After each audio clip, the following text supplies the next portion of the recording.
9 বছর পর প্রথম সবার সাথে আমার বাবার খবর দেখতে আমার মা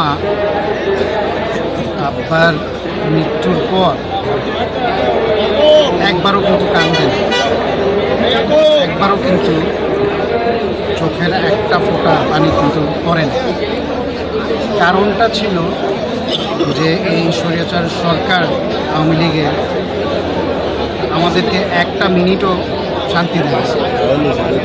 আপনারা সবাই জানেন যে আব্বার ফাঁসির পর তারা আমাদেরকে ব্যস্ত রেখেছিল আমার ভাইকে গুম করে।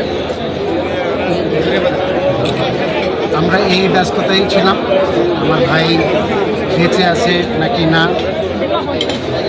কীভাবে করে তাকে ফেরত আনতে পারি, আব্বার জন্য যে দোয়া করবো, আব্বার জন্য যে মানে স্মৃতি নিয়ে আমরা যে স্মরণ করবো, একদম কোনো সময় আমরা পাই না।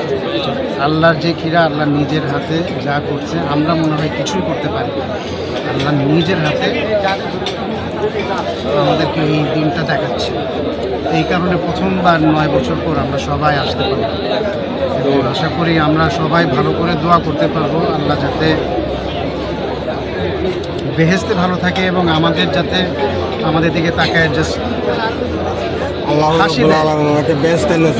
এবং দোয়া করবেন আমার আব্বা যাতে ভালো থাকে যেখানেই আছেন, এবং দোয়া করবেন আমরা যাতে আব্বার ইজ্জতটা রক্ষা করতে পারি। ইনশাআল্লাহ।